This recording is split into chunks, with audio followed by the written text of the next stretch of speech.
ಅದಕ್ಕಾಗಿ ನಮ್ಮ ಮೊದಲ ಮಕ್ಕಳಿಗೆ ಶಿಕ್ಷಣ ಮೊದಲು ಕಲಿಸಿದಂತೆ ನಮ್ಮ ಗುರುಗಳು ಹೇಳ್ತಾರೆ. बाबा साहब ने त्रिरत्न की रक्षा के लिए भारतीय संविधान की रचना की है।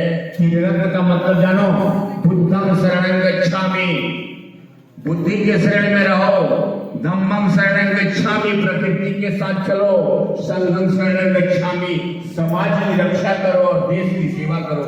त्रिरत्न को बचाने के लिए बाबा साहब ने पंचशील का जो शिक्षा है वो भारतीय संविधान में आरक्षण लिखा है। ಮೊದಲ ನಮ್ಮ ಆಜುಬಾಜುದವರು ಪಕ್ಕದ ಇದ್ದವ್ರ ಪ್ರೀತಿ ಮಾಡಿ ನಮ್ಮ ಸಮಾಜಗಳನ್ನ ಕಾಳಜಿಯಿಂದ ನೋಡ್ರಿ, ಕೆಳಗೆ ಬಿದ್ದವ್ರು ಎದ್ದಿದ್ದೀರಿ ಅಂತೇಳಿ ನಮ್ಮ ಬಾಬಾ ಸಾಹೇಬ್ ಮೊದಲು ಹೇಳ್ಯಾರ. प्यारे बच्चों, आरक्षण का जन्म आपके 5 उंगली से हुआ है। 5 उंगली में आरक्षित होने की क्षमता है।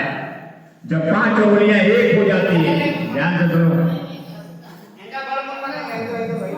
हाथ में ನಮ್ಮ ದೇಶದ ಭಾಷೆ ಯಾವುದು ಬರೀ ಇದು ಗೊತ್ತ ಎಲ್ಲ ಹೊರಗೆ ಹೋದವಲ್ಲ ಮಹಾರಾಷ್ಟ್ರ ಹೋದವಲ್ಲ ನೀ ಎಲ್ಲೇ ಹೇಳೋ ಬೇಕಲ್ಲ ಊರ ಲಕ್ಷಣ ಹೇಳಬೇಕಲ್ಲ ಏನು ಎಲ್ಲೇ ಹೋಗಿಲ್ಲ ತು ಕಾಂಕಾಯ ನಾವು ಲಕ್ಷಣ ಕರ್ನಾಟಕದ ಅಕ್ಷರ ಬರಬೇಕಲ್ಲ ಅದನ್ನು ಬರೀ ಏನು ಕಾರಣ ಆದರೆ ಮೊದಲ ಭಾಷೆ ಕಲಿಸ್ರಿ, ಹಿಂದಿ ಭಾಷೆ ಇಂಗ್ಲೀಷ್ ಕಲಿಸ್ರಿ, ಬರೀ ಕನ್ನಡ ಏನು ಅದಕ್ಕೆ ನಮ್ಮ ಮಕ್ಕಳು ಎಲ್ಲೇ ಇಲ್ಲಿ ಜಗತ್ತು ಆಡಬೇಕಾದ್ರೆ ಬಾಬಾ ಸಾಹೇಬ್ ಆದ ಶಿಕ್ಷಣಕ್ಕೆ ಮಹತ್ವ ಕೊಡುವಂತಾರೆ. ಉಡಿಸುತ್ತೇವೋ ತೊಡಸ್ತೇವೋ ಉಣಿಸ್ತೇವೋ ತಿಳಿಸ್ತೇವೆ ಬಟ್ ಅವ್ರು ಏನೂ ನಾವು ಶಿಕ್ಷಣ ಅನ್ನೋದೇ ಅವ್ರು ಗಂಧೆ ಇಲ್ಲ. ಬರ್ತಾವ ಪಾಠ ಸುಮ್ಮನೆ ಹೋಗಿರ್ತಾವ, ಅವ್ರು ಏನು ಮಾಡ್ತಾವ ಏನು ತಿರುಗ್ತಾವ, ಅದು ಏನು ಕಾಯ್ತಾವ ನೀವು ಧ್ಯಾನ ಕೊಡೋದು ಮಕ್ಕಳ ಮೇಲೆ ಅಂತಾರೆ.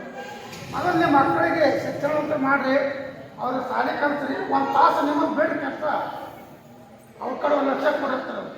ಅವ್ರು ಓದಿಸ್ರಿ ಬರೆಸ್ರಿ ಅಂದ್ರೆ ನಿಮ್ಮ ಮಕ್ಕಳು ಉದ್ದಾರ ಆಗ್ತವೆ. ನೀವೇನು ಕೆಲಸ ನಾವು ನೀವು ಮಾಡ್ಕೊಂಡು ಅವ್ರು ಮುಂಬೈಕೊಂಡು ಹೋಗ್ತಾರೆ. ನೀವು ಹೊರ ಮನೆ ನೀವು ಏನಾರು ಮಾಡಿ ಗಳಿಸಿರ್ತೀರಿ, ಮುಂದೆ ಮಾಡ್ತಾರ ಕಷ್ಟಪಟ್ಟು ಗಳಿಸಿರ್ತೀರಿ, ಬಟ್ ಅವ್ರ ಶಿಕ್ಷಣವಂತರು ಆಗ ಅವ್ರು ಹೋಗ್ತಾರೆ, ಅದು ಬೆಳೆಸ್ತಾರೆ.